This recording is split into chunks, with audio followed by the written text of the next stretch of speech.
his own suffering and death. As the old hymn says, a lamb goes uncomplaining forth to the slaughter. Lent is a time to reflect on Jesus' obedience to his Father. And so today we have taken a pretty serious turn. No longer can we say that we go to church based on what's in it for me, because it's not about us. That would be too vapid and empty. No, this is about a God who desires to gather his children, but they weren't willing. And this is about a God who is sent to us, and we chose to stone and kill him. With this perspective, how dare we don't value the dignity of human beings, that we hate or tear each other apart, or that we seek my way or the highway. Some Pharisees said to Jesus, "Get out of here! Herod wants to kill you." So Jesus said to them, "Go and tell that fox for me. Listen, I am casting out demons and performing cures today and tomorrow, and on the third day I finish my work. Yet today, tomorrow, and the next day, I must be on my way because it is impossible for a prophet to be killed outside of Jerusalem." Notice the big picture of what is going on. Though King Herod threatens to kill Jesus, Jesus doesn't let that deter himself from continuing his ministry. Ministry, to serve humankind, is what he is called to do, come what may. He is following God the Father's call for him. Therefore, Jesus acts according to the divine mission, even as he makes his way to Jerusalem. Jerusalem, the city that kills the prophets and stones those who are sent to it. Later at the Mount of Olives, Jesus will pray, "Heavenly Father, remove this cup from me. Yet not my will, but your will be done." It is a sign of the utter obedience that Jesus had to God the Father. For even when he was pressured with threats and his own death, Jesus chose the divine will to follow. The divine will to love us, no matter what, no matter how we treat him. When Jesus said, "Jerusalem, Jerusalem, the city that kills the prophets," he is lamenting. When Jesus said, "How often I desired to gather your children together, and you were not willing," Jesus is grieving.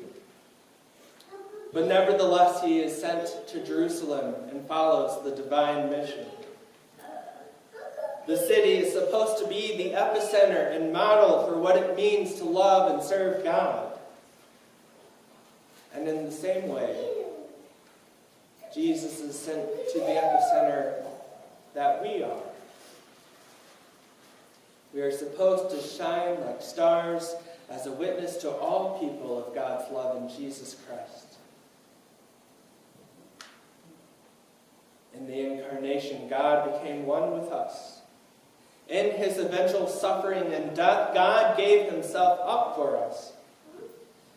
And yet, we continue to treat each other poorly, to assume the worst in others, and thereby we threaten each other.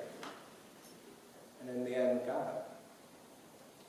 And still Jesus says, "I am casting out demons and performing cures today and tomorrow, and on the third day I will finish my work."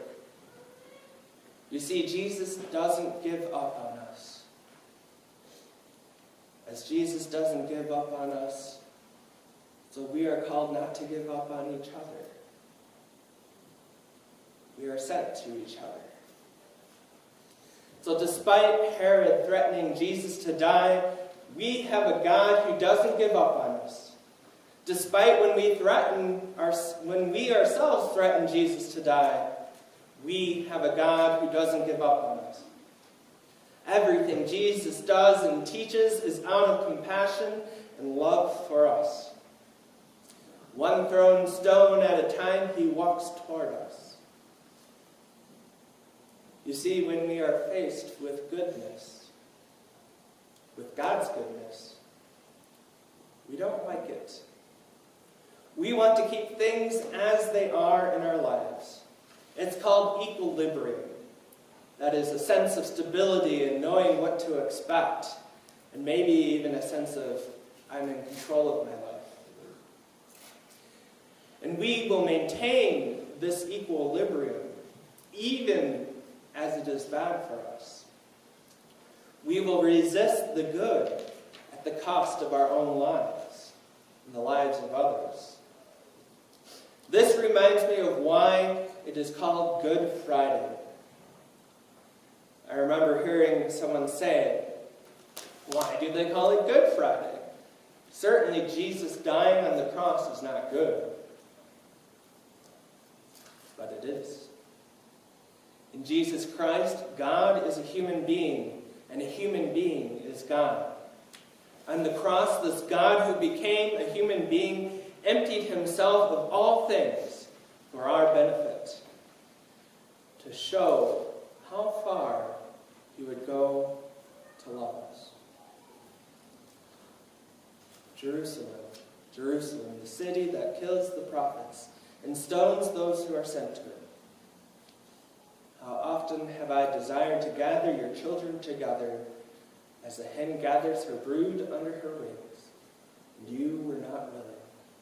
See, your house is left to you, and I tell you, you will not see me until the time comes when you say, blessed is the one who comes in the name of the Lord.